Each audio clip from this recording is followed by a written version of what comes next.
হচ্ছে যে তাওহীদ অর্থ কি, সবাই খেয়াল করে তাওহীদ অর্থ কি। তাওহীদ শব্দটি মূলত অহেদ, আরবি অহেদ থেকে নেওয়া। এর অর্থ হচ্ছে এক, একত্ববাদ বা অদ্বিতীয়। তাওহীদ শব্দের অর্থ এক, একত্ববাদ বা অদ্বিতীয়। তাওহীদ কাকে বলে? আল্লাহর জাত, ইখতিয়ার বা ক্ষমতা, অধিকার বা ইবাদত ও গুণাবলীতে কাউকে শরীক বা সমকক্ষ না করে আল্লাহকে এক ও একক হিসেবে মেনে নেওয়ার নামই হলো তাওহীদ। অর্থাৎ আল্লাহ তাআলার যে জাত আছে, এই জাত কি আর কোনো জাতের সাথে মিলে? তাহলে এই জাত একমাত্র উনি যেই জাত, ওই জাত, ওনার সাথে আর কারোর জাত মিলে না। তাহলে প্রথম হচ্ছে আল্লাহ তাআলার জাত, দুই নম্বর হচ্ছে ক্ষমতা, তার যে ক্ষমতা আছে এই ক্ষমতা কি আর কারোর আছে? নাই। তিন নম্বর হচ্ছে ইবাদত, ইবাদত পাওয়ার যোগ্য একমাত্র তিনি, আর কি কেউ আছে? এরপর হচ্ছে তার যে গুণাবলী, এই গুণাবলী কি আর কারো আছে? তো তার জাত, অধিকার, ক্ষমতা, গুণাবলীতে কাউকে সমকক্ষ না করে একমাত্র একক হিসেবে তাকে মেনে নেওয়াকে কি তাওহীদ বলে। যেমন কোরআন মাজিদের অন্যতম একটা সূরা, যে সূরাটা একবার তেলাওয়াত করলে 10 পারা কোরআন মাজিদ খতমের সওয়াব হয়, সে সূরাটার নাম কি? ইখলাস। কুল হুয়াল্লাহু আহাদ, বলো আল্লাহ এক এবং অদ্বিতীয়। আল্লাহুস সামাদ, তিনি কি কারো মুখাপেক্ষী নয়। লাম ইয়ালিদ ওয়ালাম ইউলাদ, তিনি কারো থেকে জন্ম নেননি, তিনি কাউকে জন্ম দেননি। ওয়ালাম ইয়াকুল লাহু কুফুয়ান আহাদ, এবং তার সমকক্ষ কি কেউ নাই। সুবহান। তাহলে এটা হচ্ছে তাওহীদ। এবার এই তাওহীদ হচ্ছে তিন প্রকার। কয় প্রকার? তিন প্রকার।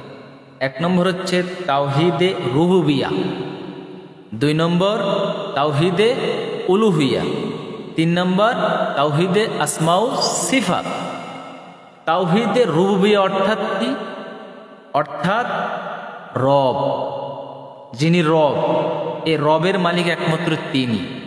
অর্থাৎ তাওহীদে রুবুবিয়া হচ্ছে আমরা তার নিকট থেকে প্রাপ্ত, অর্থাৎ আমরা তার নিকট থেকে প্রাপ্ত, অর্থাৎ আমাদের পালনকর্তাকে আল্লাহ, হুকুমদাতাকে, বিধানদাতাকে আল্লাহ।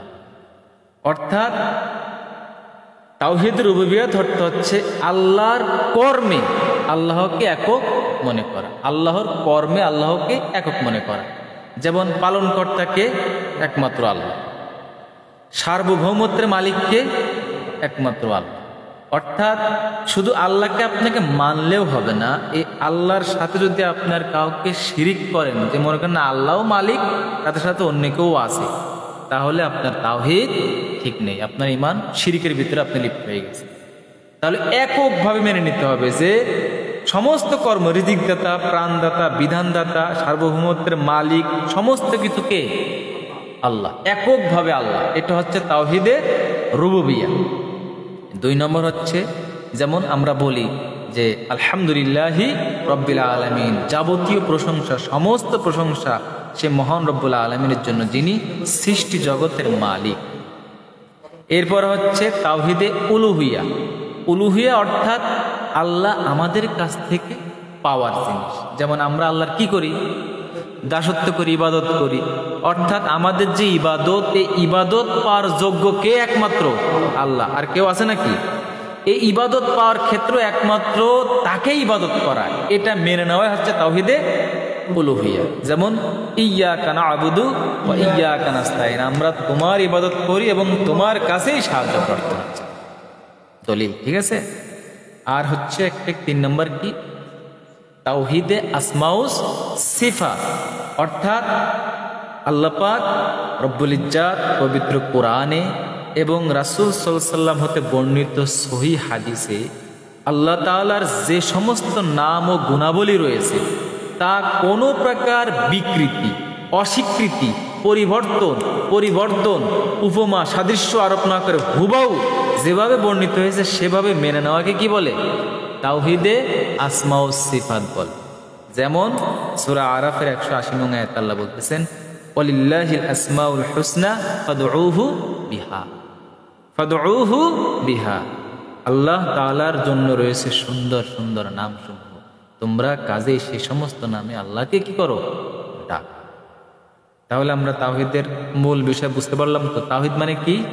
এক বা একত্ববাদ, একক, ঠিক আছে? অর্থাৎ আল্লাহর জাত, ক্ষমতা, ইবাদত, সমস্ত গুণাবলীতে একমাত্র তাকে মেনে নেওয়াকে কি এককভাবে তাকে মেনে নেওয়া কি তাওহীদ। তাওহীদ কয় প্রকার? 3 প্রকার। কি? তাওহীদে রুবুবিয়া, তাওহীদে উলুহিয়া, তাওহীদে আসমা ও সিফাত। এই তাওহীদ যদি কারোর স্পষ্ট না থাকে তাহলে তার যতই ঈমান থাকুক ঈমানে কাজ হবে না। তাওহীদের ভিতরে যদি শিরিক থাকে, ঈমানের ভিতরে যদি শিরিক থাকে, শিরিক গুনাহ আল্লাহ কোনোদিন মাফ করবে না।